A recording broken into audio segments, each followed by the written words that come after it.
Uh.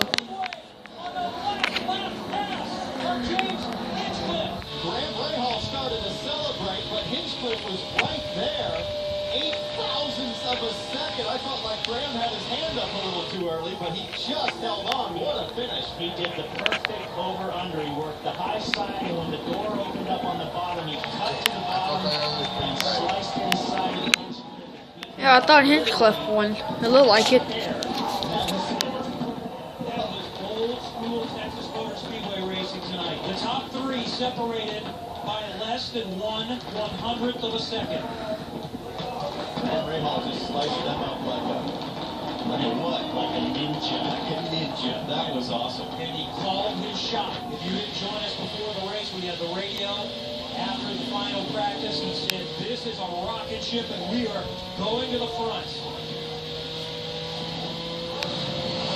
He did it right here. He did the over-under. He was on the high side right here, and as they came down the back straight, we got a big toe here, and he, instead of going for the high side, he sliced to the bottom right here, and then pushed Hinchcliffe up the track. And as they came off of turn 4, Hinchcliffe started to get the run again with the draft coming out of the straight, and he just moves him up the track. Moves him up the track, and he's already celebrating, but it's not over. Oh my, look at how close that was. I told you, Graham, you put that hand up, you pick up about 5 pounds of drag. He almost lost that thing by celebrating too soon. Is he doing his own version of Usain Bolt? Looks like look over at the guy in the other lane. I promise you there was a smile on his face just like Bolt.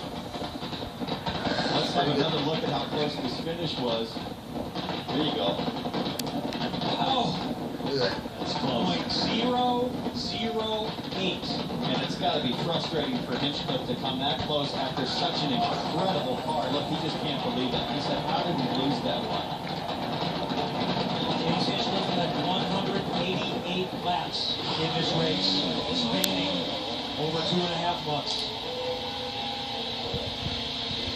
Graham Rahal led how many? One. Well, he led for literally 100 yards. Yep. Oh, you feel for Hinchcliffe. What a run for him tonight. What a show IndyCar put on. You feel good for the fans that have come back in some cases for the 3rd time. Well, It's a chance to see a great one. super impressive when you consider that Graham Rahal did not stop at the end for fresh tires. So second place here. great sportsmanship from Kanan.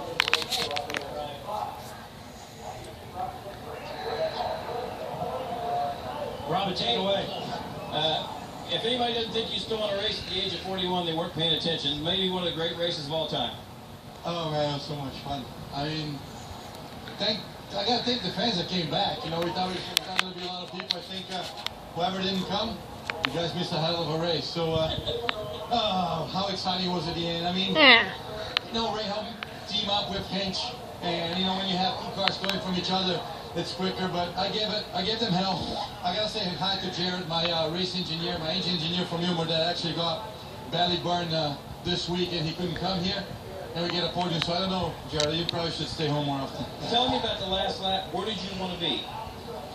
Hey, Where did you want to be? on the inside, but if Graham wasn't pushing... 0.008 of a second.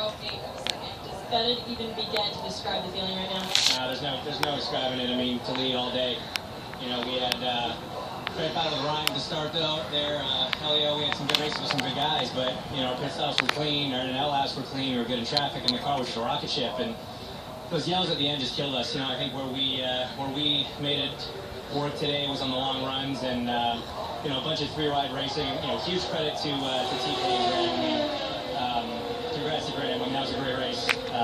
And you know, TK is one of the best guys to race with, and I just hate him. I mean, we let him all. It took the one that mattered, and it's tough to be this disappointed with our best finish of the season. On a lighter note, your roommate, Connor Daly, said he wasn't going to clean the pool if you won, so now I think he owes you a little something. What do you think, Connor? I owe you the pool. Yeah, the least you could do is the pool, man. I mean, come on. So let me ask you something. Did it feel like Graham was giving you a push almost, not a bump draft, but like a virtual push? Because I thought to myself, I wonder how much they're this is Team paying Honda going forward, you know. There's nothing Connor virtual Daly. about it. That was a real life shaking bake right there. I wonder how much they're paying Connor Daly I'm surprised you don't normally bump into guys if that's to deep, but, to be on like I pit said, road. credit to him. Just got it for everybody in the Air Electronics car. You know, run up front all day long, but we proved we could do it. You know, we picked up where we left off here in June, and you know, it's nice to put on a good show for these guys. And you know, the way it ended was a better show for the fans. You know, 3 wide there running with the checkered is going to be better than you know, far off straight away in front. So gutted to not pick up the win, but really proud of the boys, and congrats to Graham, and hi to everybody back at the Carrick family reunion that I missed to be here. Awesome job, man. Over to Jan. And in victory circle with the Graham Rahal.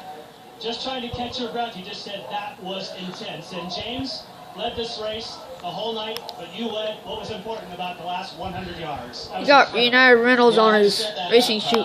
You know, James did a great It should job be today. 800 rentals instead of that. You let it start to finish, but you just got to lead that last lap, and you know, I knew I couldn't get him on the high side. Everybody kept pushing me up, way up into the wall. Even if we were 3 wide, they were still just coming on up the track. So it was pretty intense.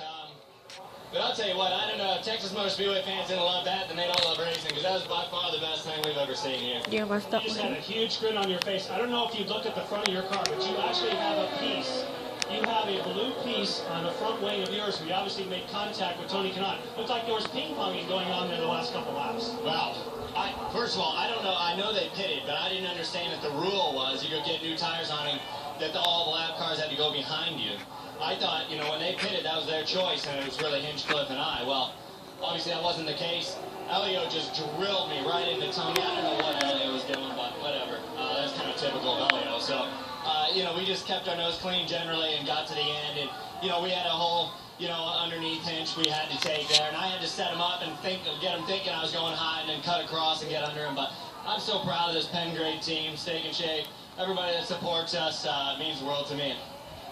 Heck, I'm perfectly fine waiting 2 months again if it you know, turns out like this. Just quickly, is this redemption from 2012 when one slipped away after you brushed the wall? You know, this one actually, in all honesty, I was thinking obviously about Clausen just a couple weeks back, but more important, I was thinking about Justin, because this is Justin and I had a great battle here a few years ago, and he got me at the end, and I kept thinking about him those last few laps, definitely pushing hard for him. Missed that guy. He was a great human being and a hell of a race car driver.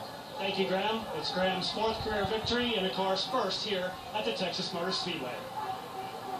5th closest race in IndyCar history, the closest in Chicagoland in 2009. What a show tonight, Graham.